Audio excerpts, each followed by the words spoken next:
Hello दोस्तों, मेरा नाम दिलेश्वर प्रसाद है और आज मैं आप लोग को बायो फर्टिलाइजर के बारे में बताऊंगा कि बायो फर्टिलाइजर क्या होता है, इसके क्या क्या फायदे होते हैं, ये कितने प्रकार के होते हैं और इसको कैसे उपयोग किया जाता है। ठीक है, तो आप लोग को बायो फर्टिलाइजर की पूरी जानकारी मेरे वीडियो में मिल जाएगी। इसलिए मैं आपको बोल रहा हूँ कि बायो फर्टिलाइजर के बारे में जानने के लिए मेरे इस वीडियो को शुरू से लेकर के अंतिम तक आप लोग देखते रहिए। तो बायो फर्टिलाइजर क्या होता है? बायो फर्टिलाइजर जिसमें सूक्ष्म जीव प्रचुर मात्रा में उपस्थित रहते हैं, जो कि भूमि में न्यूट्रिएंट जो कि अवेलेबल फॉर्म में उपस्थित रहते हैं उसको अवेलेबल फॉर्म में कन्वर्ट कर देता है ताकि उसको पौधे आसानी से एब्जॉर्ब कर सके। अब आप लोग बोलोगे कि बायो फर्टिलाइजर को हम लोग क्यों यूज करें, मार्केट में तो और भी फर्टिलाइजर हैं। तो मैं आप लोग को बताना चाहूंगा कि बायो फर्टिलाइजर जो कि पर्यावरण को बिल्कुल प्रदूषित नहीं करता, भूमि को प्रदूषित नहीं करता। बायो फर्टिलाइजर से भूमि में ऑर्गेनिक मैटर की मात्रा बढ़ती है, जिससे भूमि में उपस्थित सूक्ष्म जीव उसको अपने भोजन की तरह यूज करते हैं। भूमि में उपस्थित सूक्ष्म जीव की मात्रा बढ़ती है, भूमि में वाटर रिटेंशन कैपेसिटी की मात्रा बढ़ जाती है। तो बल्क डेंसिटी, पार्टिकल डेंसिटी, इसमें भी उसका इफेक्ट पड़ता है। तो आप लोग को ये बताना चाहूंगा कि ये बायो फर्टिलाइजर है, ये सस्ती पड़ती है। बायो फर्टिलाइजर क्या करता है, वो पौधे में एनपीके और फास्फोरस वगैरह के इंक्रीजिंग जो पावर होता है, कैपेसिटी होता है, उसको अपटेक करने की शक्ति होती है, उसको बढ़ा देती है। बायो फर्टिलाइजर से भूमि में 60 से 100% तक नाइट्रोजन फिक्सेशन किया जाता है। बायो फर्टिलाइजर से क्या होता है, फास्फोरस सॉल्युबलाइजिंग हो जाता है, फास्फोरस अवेलेबल फॉर्म में आ जाता है। नाइट्रोजन फिक्सिंग बायो फर्टिलाइजर जो कि नाइट्रोजन का फिक्सेशन कर देते हैं। इन सब से क्या होता है, बायो फर्टिलाइजर से भूमि की उर्वरा शक्ति में वृद्धि होती है। इसको यूज करना बहुत ही आसान होता है, ये सस्ता होता है। ठीक है, अब मैं आप लोग को ये बताना चाहूंगा कि बायो फर्टिलाइजर कितने प्रकार। बायो फर्टिलाइजर दो प्रकार का होता है। फर्स्ट बायो फर्टिलाइजर हो गया कि नाइट्रोजन फिक्सिंग बायो फर्टिलाइजर, और सेकंड होता है फास्फोरस मोबिलाइजिंग बायो फर्टिलाइजर। मैं आप लोग को पहला बताना चाहूंगा कि फर्स्ट होता है नाइट्रोजन फिक्सिंग बायो फर्टिलाइजर। अब नाम से स्पष्ट है कि नाइट्रोजन फिक्सिंग बायो फर्टिलाइजर मतलब जो बायो फर्टिलाइजर नाइट्रोजन का फिक्सेशन करता है उसको बोलते हैं हम लोग नाइट्रोजन फिक्सिंग बायो फर्टिलाइजर। ये भी दो प्रकार का होता है, सिम्बायोटिक और एसिम्बायोटिक। सिम्बायोटिक मतलब सजीव, नाम से स्पष्ट है कि यदि पौधे के साथ वो अपने जीवन यापन करता है, पौधे से भोजन के लिए उन पर निर्भर रहता है और पौधे से अपना भोजन ग्रहण करता है, नाइट्रोजन फिक्सेशन करके पौधे को प्रोवाइड करता है, ये होता है symbiotic nitrogen fixing bio fertiliser. इसके अंदर में कौन सा आता है, राइजोबियम। राइजोबियम से के बहुत सारे स्पीसीज है। राइजोबियम को मुख्यतः किसमें यूज करते हैं हम लोग, ग्राम लेग्यूमिनेसी क्रॉप्स में। तो राइजोबियम को जैसे ग्राम यूज करते हैं, आप लोग देखे होंगे कि राइजोबियम ग्राम यूज करते हैं, तो जो ग्राम के जो नोड्यूल्स रहता है, रूट में जो नोड्यूल्स रहता है उसके अंदर में राइजोबियम पाया जाता है। और राइजोबियम पाया जाता है तो राइजोबियम क्या करता है, राइजोबियम वायुमंडल से नाइट्रोजन का फिक्सेशन करता है और उसको प्रोवाइड करवाता है किसको, प्लांट को। तो इस तरीके से क्या हो जाता है, symbiotic nitrogen fixing bio fertiliser. Rhizobium मिलीलोटाइड, ये किसके लिए यूज करते हैं, राइजोबियम मिलीलोटाइड को यूज करते हैं मिलीलोट्स के लिए। राइजोबियम ट्राइफोलिया किसके लिए यूज करते हैं, ट्राइफोली के लिए। राइजोबियम लेग्यूमिनेसरम लेग्यूमिनेसी के लिए। ठीक है, राइजोबियम जैपोनिकम किसके लिए यूज करते हैं हम लोग, सोयाबीन के। तो ये हो गया राइजोबियम का। अब आते हैं हम लोग इसमें asymbiotic nitrogen fixing bio fertiliser में। Asymbiotic nitrogen fixing bio fertiliser क्या होता है, एसिम्बायोटिक से नाम से स्पष्ट है, असहजीवी। तो असहजीवी मतलब ये फ्री लिविंग ऑर्गेनिज्म। इसमें क्या करते हैं, यदि आप शरीर में यदि उसको अप्लाई कर दीजिए asymbiotic bio fixing bio fertiliser को, तो ये क्या करेगा, नाइट्रोजन फिक्सेशन करता है सॉइल में, उसके बाद उसको प्लांट एब्जॉर्ब कर लेता है। इसमें कौन कौन सा आएगा, जैसे कि एजेटोबैक्टर को किसमें यूज करते हैं हम लोग, व्हीट में, सीरियल क्रॉप्स। और एजोस्पाइरिलम शुगर की। बीजीए हो गया, बीजीए को हम लोग और क्या बोलेंगे, साइनोबैक्टीरिया।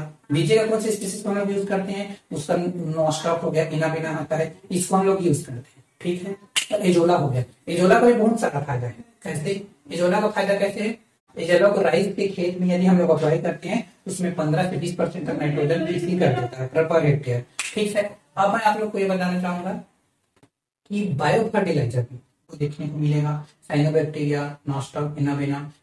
ये क्या होता है, इसको हम लोग सॉइल में अप्लाई करते हैं तो ये 30 से 40% तक नाइट्रोजन का फिक्सेशन कर देता है। एजोला, एजोला क्या करता है, एजोला को हम लोग नॉर्मली घर में भी अपना प्रोडक्शन कर सकते हैं। एजोला को क्या करते हैं, एजोला को यदि हम लोग जैसे कि भैंस को खिलाते हैं, भैंस को खिलाएंगे तो 25 से 30% तक उनके दूध में बढ़ोतरी हो जाती है। इसमें एजोला में ठीक है। राइजोबियम हो गया, राइजोबियम क्या करता है, राइजोबियम तो नाइट्रोजन का फिक्सेशन करता है, लेकिन राइजोबियम से भी 40 से लेके 100% तक वो नाइट्रोजन का फिक्सेशन पर हेक्टेयर कर देता है। बीजीए हो गया, बीजीए 15 से 20% नाइट्रोजन फिक्सेशन करता है। एजेटोबैक्टर भी 15 से 30% नाइट्रोजन का फिक्सेशन करता है। अपना इजोला 30 से 40% नाइट्रोजन फिक्सेशन करता है। आईएए का सिंथेसिस करता है, आईएए हार्मोन्स, ग्रोथ हार्मोन्स, ठीक है। अब मैं आप लोग को बताना चाहूंगा कि बायो फर्टिलाइजर में सेकेंड आता है फास्फोरस मोबिलाइजिंग बायो फर्टिलाइजर।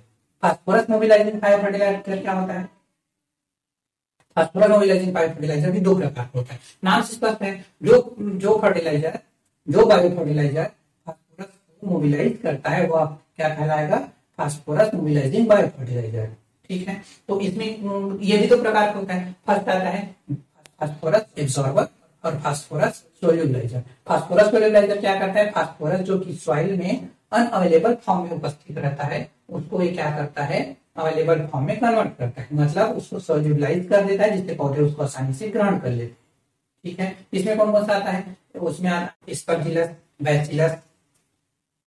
अब आप लोग को बताना चाहूंगा कि फास्फोरस एब्जॉर्बर में क्या होता है। फास्फोरस एब्जॉर्बर में आता है क्या, वेस्कुलर और वेस्कुलर माइकोरिजा।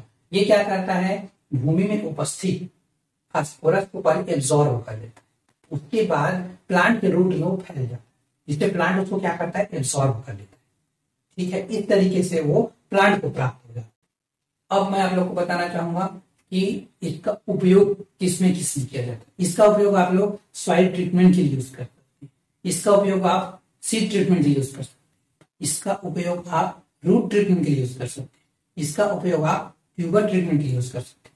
फर्स्ट मैं आप लोग को बताना चाहूंगा सीड ट्रीटमेंट कैसे करते हैं।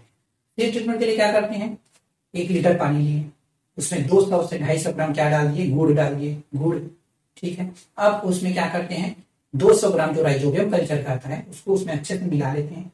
20 से 30 किलोग्राम सीड के ऊपर उसको अच्छे से छिड़क दिए, उसको अच्छे से मिला लिए, उसके बाद उसको 30 मिनट के लिए छोड़ देते हैं, ठीक है। किसमें से उसको सुखाते हैं, छाई में सुखा लेते हैं 30 मिनट के लिए, ठीक है। अब वो 30 मिनट सुखा लिए, वो अच्छे से मिक्स हो गया, उसके बाद उसको आप डायरेक्ट सोविंग कर सकते हैं, डायरेक्ट फील्ड में मूव। अब मैं आप लोगों को बताऊंगा कि ट्यूबर ट्रीटमेंट को कैसे करते हैं। ट्यूबर ट्रीटमेंट के लिए 25 से 30 लीटर पानी में कम से कम 1 किलोग्राम पीएसपी और 1 किलोग्राम एजेटोबैक्टर को अच्छे से मिला लेते हैं। उसके बाद उसमें क्या करेंगे हम लोग, 15 से 20 मिनट के लिए हर ट्यूबर को डुबा करके निकालते जाएंगे। कितना मिनट, 15 से 20 मिनट तक ट्यूबर को निकालेंगे, मतलब डुबाएंगे, उसके बाद उसको निकाल देंगे। निकालने के बाद उसको हम लोग डायरेक्ट ट्यूबर को लगाने के लिए यूज कर सकते हैं।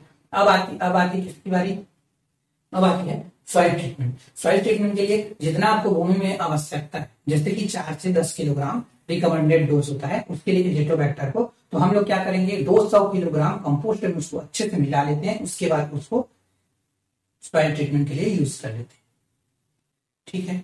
अब आ गया आपका कौन सा, रूट ट्रीटमेंट। रूट ट्रीटमेंट में क्या करेंगे हम लोग, 10 से 15 लीटर पानी ले लेते हैं और उसमें क्या करेंगे, 200 ग्राम समथिंग उसमें गुड़ मिला लेते हैं, गुड़ को अच्छे से घोल लेते हैं, मिला लेते हैं, उसमें 1 किलोग्राम पीएसबी और 1 किलोग्राम एजेटोबैक्टर को अच्छे से मिला लेते हैं। घुलने के बाद उसमें हम लोग रूट जिस पौधे का हम लोग को ट्रीटमेंट करना है, जो जिसके रूट को, तो उसके पहले 60-70 प्लांट को बंडल बना ली। बंडल बनाने के बाद उसको एक ड्रम में रखते हैं, ड्रम में या फिर कोई भी ऐसे बर्तन में रख लो, खुला मुंह वाला बर्तन, उसके बाद उसमें ऐसे डुबाओ, डुबाने के बाद उसको फिर निकालो, डुबाते और उसको 15 से 20 मिनट तक उस बर्तन में रखिए, उसके बाद उसको निकालिए, उसके बाद उसको आप ट्रांसप्लांट कर दीजिए।